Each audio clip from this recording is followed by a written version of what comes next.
Halos 80% ng buong bansa makakaranas ng scattered rain showers na may kalatang pagtulog at pagkidlat.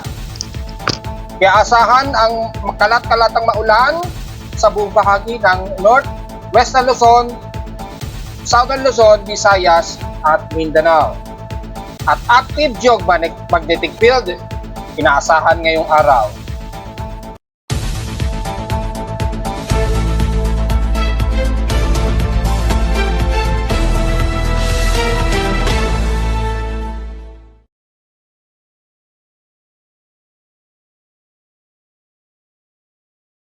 Hello, good morning mga folks. Welcome po muli sa ating daily weather bulletin at analysis para sa araw ng Linggo, June 16, 2024. Ang oras nating boss may maga ay alas 10:25 na ng umaga.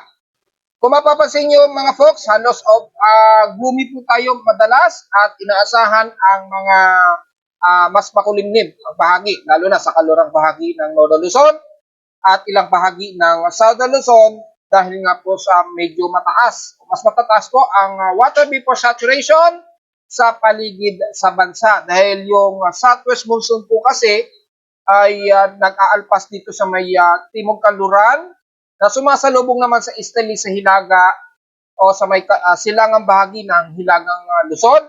Kaya nagkakaroon ng mataas na saturation ng water vapor kaya nagiging very scattered po ang mga kaulapan at asahan din na very scattered ang magiging kalat-kalat na pag-ulan ngayong maghapon mga folks.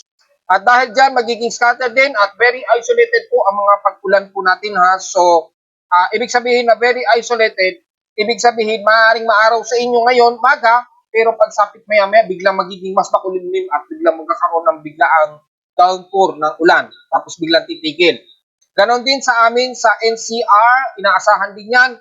At despite na mas mababa ang mga chance na pag-ulan sa amin dahil katabing dagat kami, most of water vapor kami, pero sa may bandang Quezon City nga po Paranaque at ilang bahagi ng katimugan ng Alabang, Cavite at sa norte naman ang Valenzuela at ilang bahagi ng Zona sa Del Monte, Bulacan, ang mas makakaranas ng mga scattered rain showers at may mga ilang pagkidlat at pagkulog. Ngayong araw, medyo madalas po ang mga pagkulog at pagkidlat, kaya ingat po sa mga lalo na sa mga madalas na mga pagkidlat dito sa may kalurang bahagi ng bansa, mga folks. At iwasan po natin na masyadong mag-expose dahil hindi natin alam sa area, lalo na sa malalawakang mga field na mas prone sa mga cloud-to-ground lightning strikes. Ingat po tayo.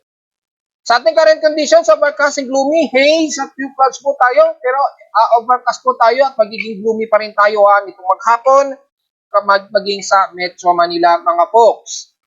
At sa lowest temperature na tala na weather station kaninang 2:04 AM, nakapagtala kami ng lowest of 27.2 degrees Celsius. At kahapon naman nakapagtala kami ng mataas ang high temperature, air temperature namin kahapon na sumargo sa 35.1 degrees Celsius. Kahapon ito ng hapon at 2:48 PM. Despite na overcast, maabot pa rin sa 35 degrees ang init sa amin sa Caloocan since kahapon. So, ganyan din mararamdaman natin ngayon, pero very overcast po tayo. Matik, mataas ang aming heat index na nasa 51.9 degrees Celsius, ang taas ng aming init pandama sa Caloocan, at sa peak extremes in past 24 hours, number 1 pa rin ang Tugigaraw sa may grabing init na nakapagtala ng 36.4 degrees Celsius.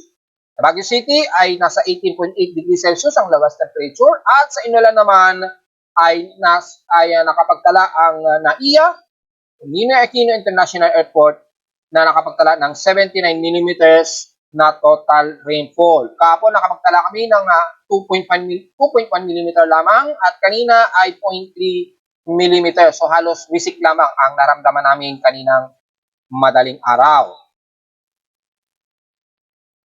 Samantala sa space weather status muna tayo, meron tayong medyo active na geomagnetic field at 4.0.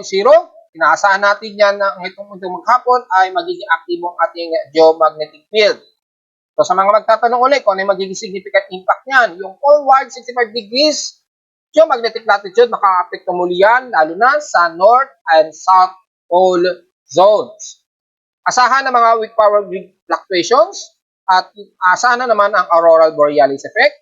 At especially, madalas ang Canada at Alaska ang makakakita nito. So medyo persistence po yan at makikita po doon sa ating magnetosphere, medyo may significant impact tayo. So expected magkakaroon ng distortion sa ating magnetosphere. So anytime pwedeng tumaas yung solar radiation anytime. Bagamat sa ngayon ay wala pa naman masyado. Pero be worry dahil yung sunspots ngayon na CAR 3712, napakalawak po nito, ay anytime pwedeng mag-burst yan ng malawakan at sunod-sunod na geomagnetic o coronal mass ejection na magdudulot po ng samut-saring mga solar radiation na tatama sa Earth. So medyo aristo po tayo at nasahan ang forecast ay tataas. Sa ngayon ay hindi pa nagkakaroon ng extrapolated ang ating auroral activity pero anytime tataas yan. At ang inaasang forecast ng solar wind, maaaring tumaas yan sa mga susunod na araw. So anytime magkakaroon ng significant impact. Pagmat medyo tahimik, ay meron tayong extrapolated o D-region absorption na nasa at least 14 to 15 MHz. Apektado ang Southeast Asia, kabilang ang Japan at Pilipinas. Hopefully, hindi yan tumaas ng husto sa may 20 MHz. Expected, mababa ang high frequency absorption sa atin within 20 to 80 meters pa rin, mga folks.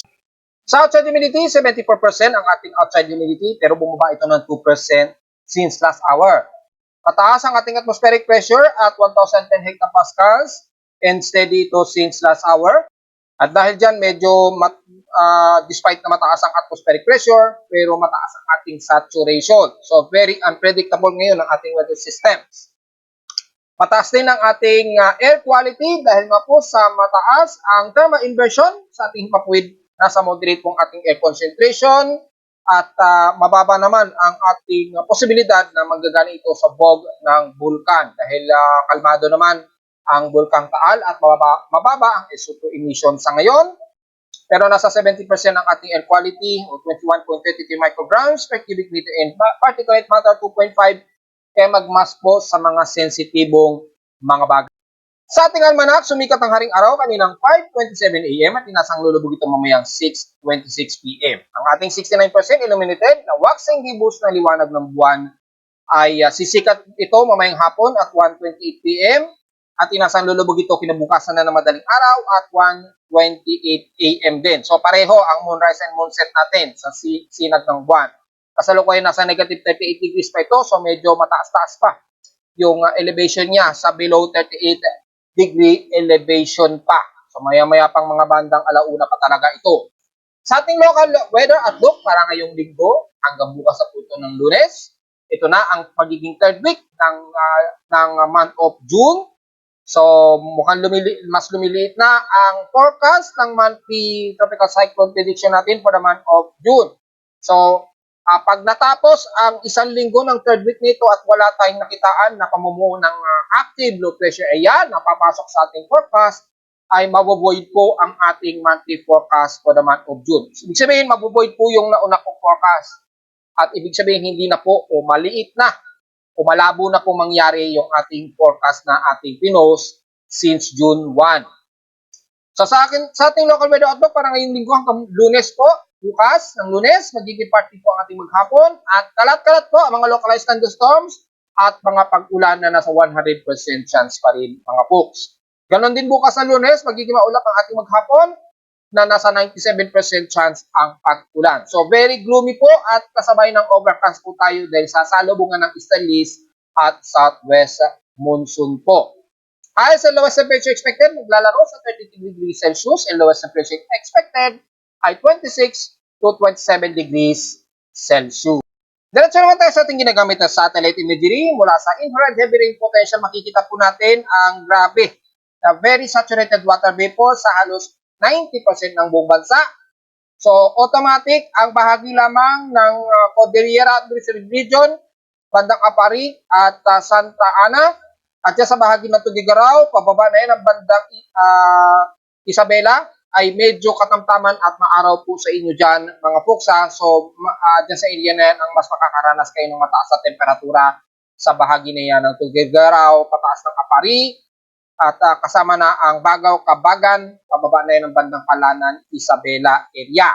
And the rest, mas maulap na po ang saturated po ang buong kanlurang bahagi ng Lolo Luzon, Papa Ilocos Norte man yan, Ilocos Sur, La Union, pababa ng buong Pangasinan, Zambales at ilang areas ng Central Luzon area. So medyo magiging overcast din at gloomy ang bahagi ng yan. At asahan din ang mga isolated and very scattered po na mga pag-ulan.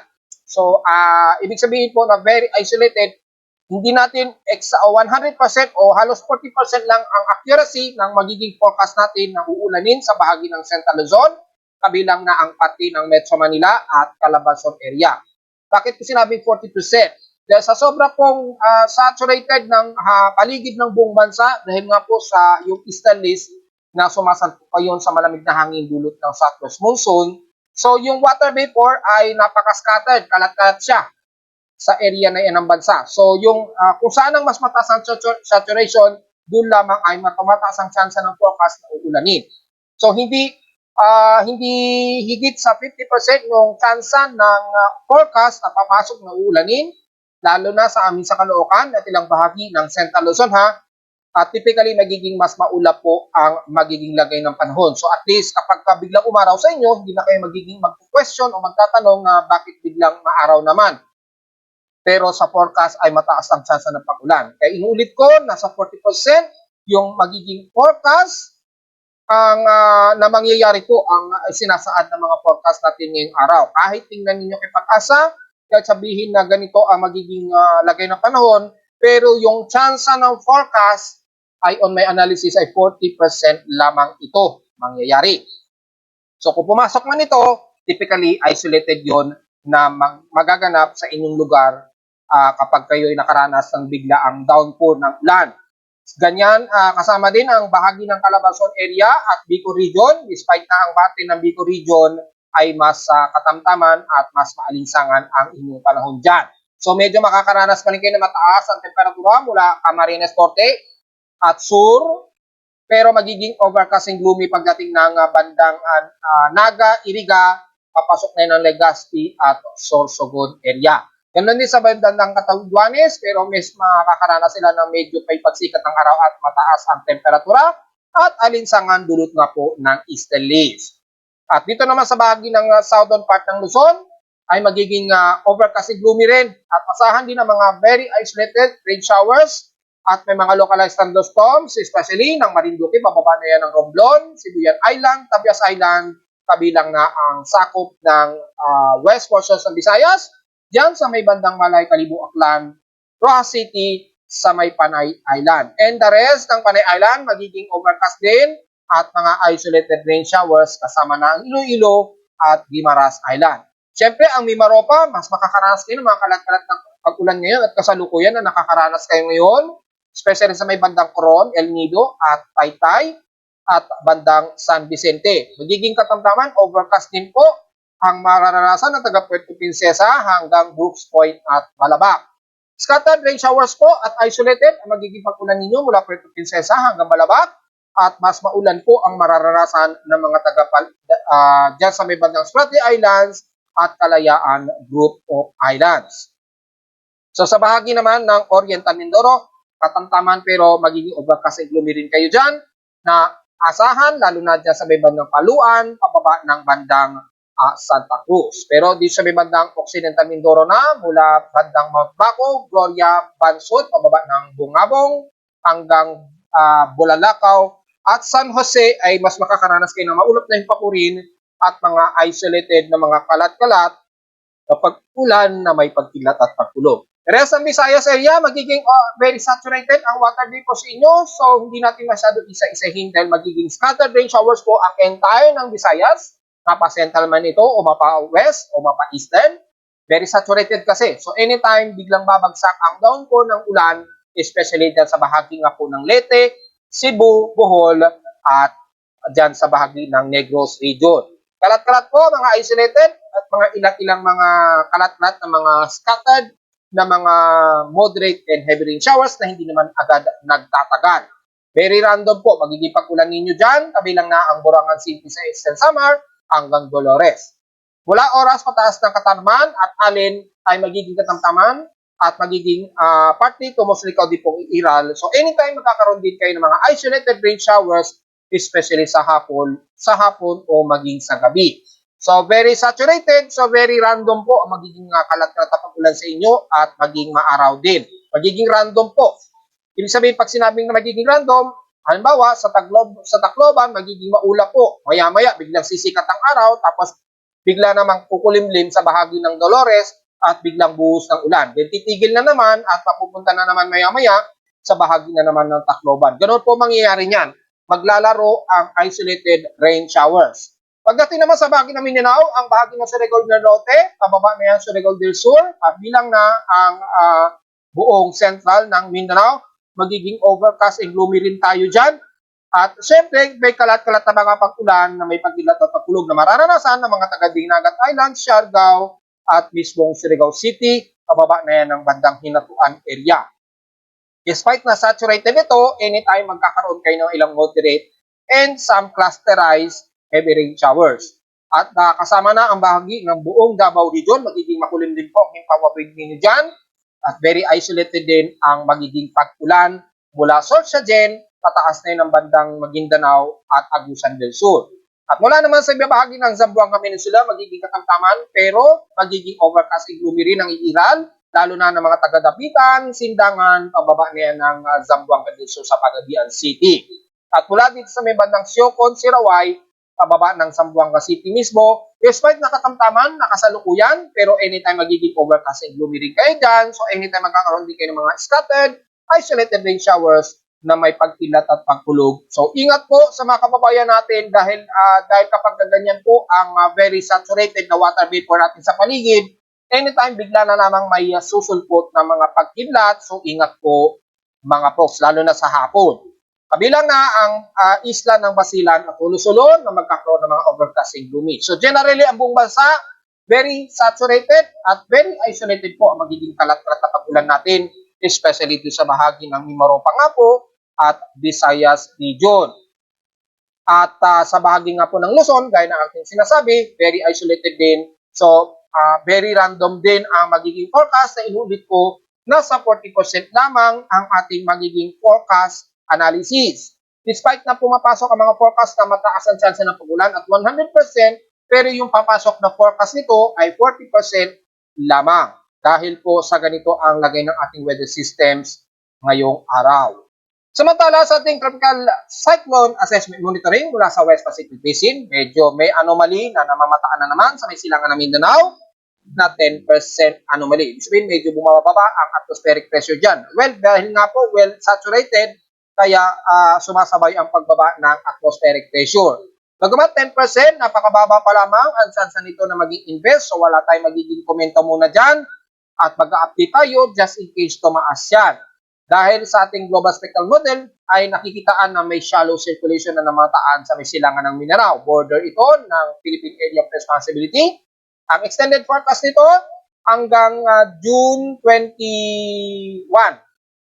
June 21, 2024 po ang extended forecast nito. So between ngayong araw hanggang June 21, titingnan natin kung magkakaroon pa ng improve itong shallow circulation na ito na namataan sa silangan ng Mindanao sa labas ng PAR. Inuulit ko, dahil nga po sa istorbo ang high pressure area nito sa may southeast ng Japan, ito po ang kumukontra sa anumang low pressure development dito sa katimugang bahagi ng area ng range of high pressure na yan. Pumipigil yan sa anumang low pressure area, kaya yung ITCC nagko-conflict po sa salubungan niya sa range ng high pressure area dito sa may southeast ng Japan. Ang aking binanggit nga since last week pa. At kung titingnan po natin ay yung epekto nito, nagkakaroon ng mahinang epekto sa anumang development ng low pressure area. So medyo pumipigil kasi siya. At kung titingnan natin sa mean sea level pressure ay halata po na napipigilan nito yung development ng anumang low pressure area. Yan, yung high pressure area, pataas dito sa may timog silangan ng Japan. Kaya yung naglalaro na high pressure na atmospheric pressure rather dito sa may silangan ng Mindanao, mula sa pinaka 1008 hectopascals, bumabalik ito sa 1010 hectopascals dahil nga po sa influence ng shear ng ridge ng high pressure area na ito. So, nagkakaroon ng pagpipigil sa anumang invest formation. Kung natatanda ninyo sa aking monthly tropical cyclone forecast analysis, depende kasi yan sa magiging factor kapag merong nabuong high pressure area dito sa may southeast na po ng Japan. Kapag nangyayari yan, lumiliit po ang tsansa ng development ng anumang forecasted na tropical cyclone development. Napipigilan kasi yan at magbabari po sa strength ng high pressure area na kokontrol po dito sa intertropical convergence zone line na may mabubuong investigative low pressure area. At dahil medyo succeeding po lagi ang high pressure area na to, bumababa yung anumang pamumuo ng low pressure area dito. Kaya magta-target na po tayo ng month of June, hanggang ngayon ay wala tayong namamataan na aktibo na low pressure area na malayo sa naging forecast natin for the month of June na magkakaroon ng active low pressure area na maaaring nga po lumapit sa may silangan bahagi ng Bicol region o ng northeastern Luzon area. Ibig sabihin, maaaring maunsami yan kapag patuloy natatambay dito ang high pressure area na ito. Ito kasi yung co-control o pipigil. So, tingnan na lamang natin sa susunod na mga araw dahil hanggang June 21, 2024 po na mamamalagi ang high pressure area na ito sa southeast ng Japan. So, ibig sabihin, hanggang June 21 din po na mauunsami o mataas ang pagkaunsami na mabubuo na low pressure area. So, very saturated lamang o mga troughs lamang ang madalas nating mararamdaman dito sa bansa na magdudulot ng mga kalat-kalat na pagulan dahil nga po sa presensya ng southwest monsoon o ng habagat natin. Paging sa mga computer models, mababa rin o malabo din ang pamumuo dahil nga po sa istorbo na high pressure area na to na namumutakti o tumatambay nga po dito sa may bandang timog silangan ng Japan. Pataas po kasi at malawak yung range of high pressure area niya na pumipigil talaga rito. Kaya yung intertropical convergence zone, hindi agad siya nakakapag-generate ng upward low convection dahil hinahawi nga po pag ganyan. Yung shear environment kasi ng range of high pressure area is counterclockwise. So yung development ng upward low convection para sa kalinawan lahat ay counterclockwise din. So kapag nagsasalubong ang counterclockwise to another counterclockwise, yung shear ng vertical shear niya ng possible low invest ay hindi po natutuloy at nagdi-discard siya o bigla na lang siyang kakalat.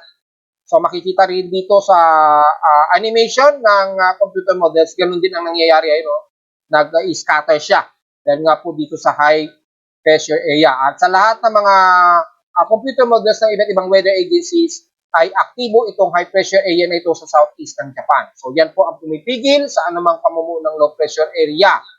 Depende kapag biglang nawala yan o nagkaroon ng butas, maaaring may makalusot na isang low pressure area. So depende pa rin yan sa presensya nito sa mga susunod na araw. Babantayin pa rin natin ito mga folks. Sa ulat lindol mula sa data PDP box, meron tayong namataan na isang magnitude 4.0 pataas ay dito na naman sa may bandang Balut, southeast na naman ng Balut Island sa Sarangani ng Davao Occidental. Magnitude 4.1 po ito na may lalim na 141 kilometers ang lalim. Aerial zone na naman siya ng Indonesian Peninsula, so wala tayong magiging problema masyado ito despite na na-record sa data PDP box. So nadagdagan na naman ang bilang ng magnitude 4.0 pataas. At mula kaninang madaling araw, 12 AM, ay marami-rami na rin ang naitalang paglindol, bagamat walang na-detect na mas malalakas na pagyanig mula sa aking seismometer. So wala tayong magiging komento masyado. Diretso agad tayo sa ating historical earthquake para for the month of June. At dahil mapapansin natin, mukhang mabilis ang pagtaas ang bilang ng mga pagyanig ngayong buwan ng June. So kung i-reviewin natin, ay meron na tayong total of 618 na total earthquakes. At nadagdagan na rin yung ating magnitude 5.0. 21 dito is magnitude 4.0 pataas. At tatlo na po ang ating magnitude 5.0 pataas. Maaaring sa maghapon po ito. Dalawa rito sa may bahagi pa rin ng Sarangani southeast ng Sarangani Island, Davao Occidental, at isa rin sa bandang Balut Island ng Sarangani.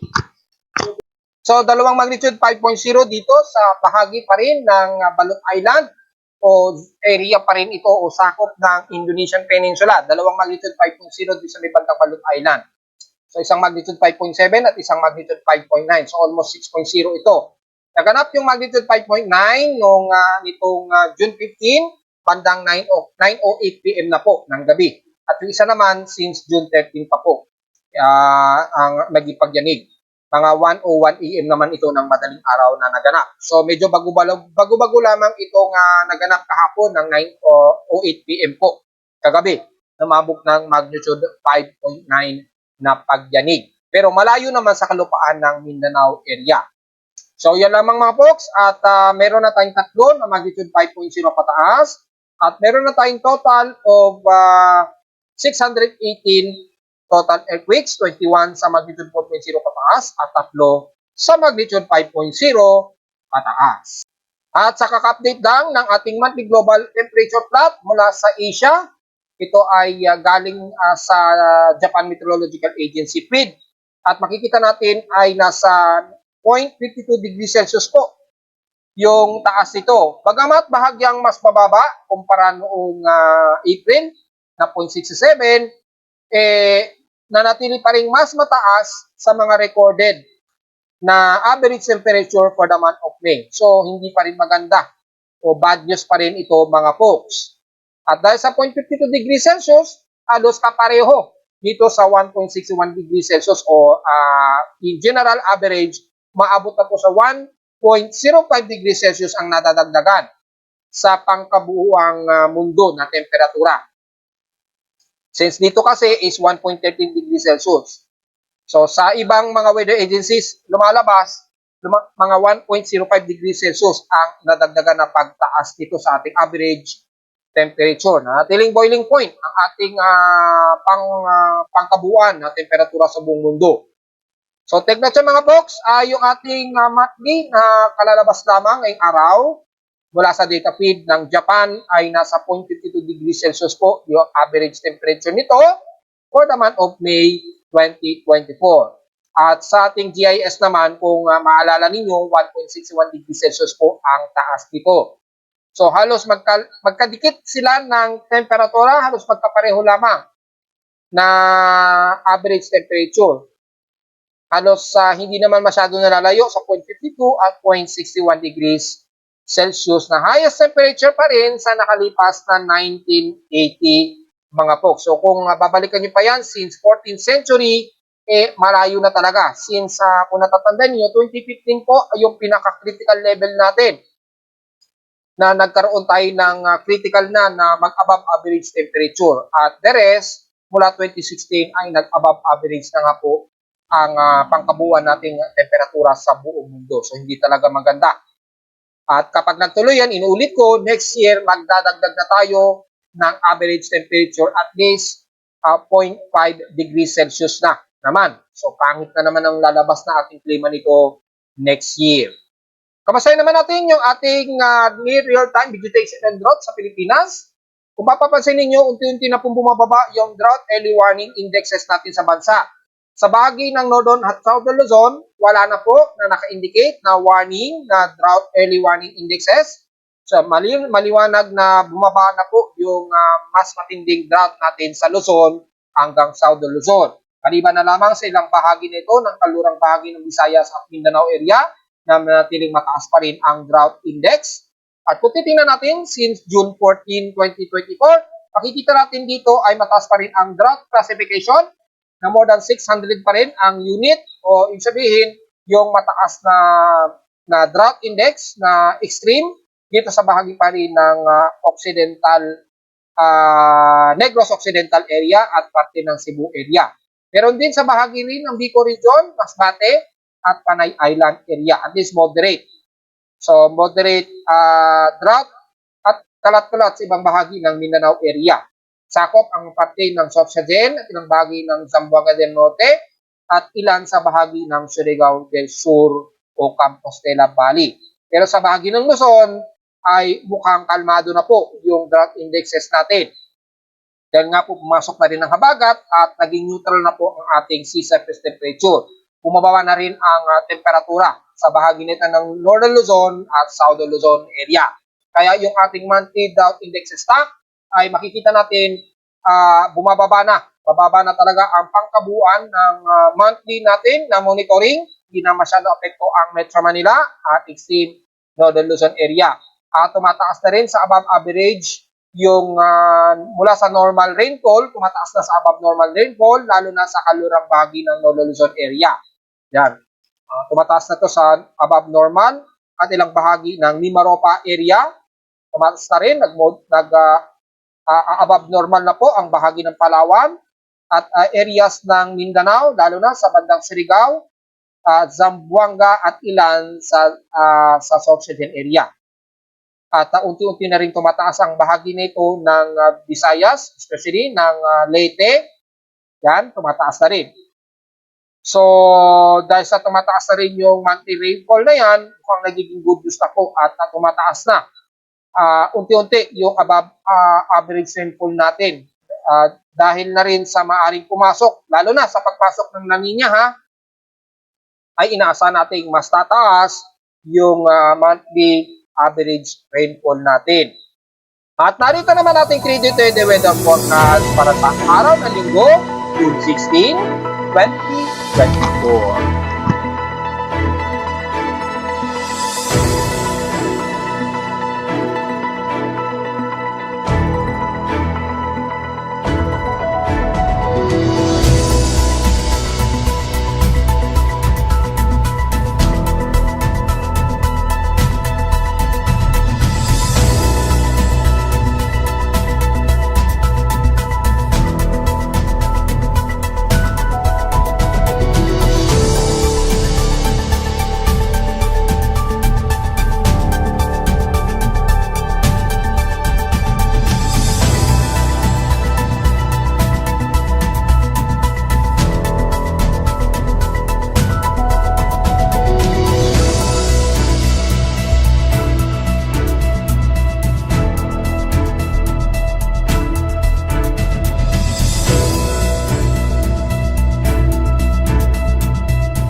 At hanggang dito na lang po ating daily weather bulletin at analysis para sa araw ng linggo, June 16, 2024. Huwag po kalimutan na mag-like, share, subscribe po sa ating YouTube channel. Visit lamang anytime sa ating website na www.timoweather.com para sa gusto malaman na hindi natin i-report ngayong umaga. Since wala naman tayong namamataan na active na low pressure area o investment lang. So normally yung dalawang weather systems lamang ang magiging concern natin ngayong araw. Visit lamang din sa aking website, lalo na sa mga taga-Caloocan na gusto malaman ang pinaka-real-time events mula sa amin sa Caloocan. Lalo na sa real-time sa amin sa Caloocan mula sa weather station mismo sa amin at sa mga data feeds mula sa iba't ibang weather agencies. Maraming salamat po mga folks at magandang araw po sa ating lahat.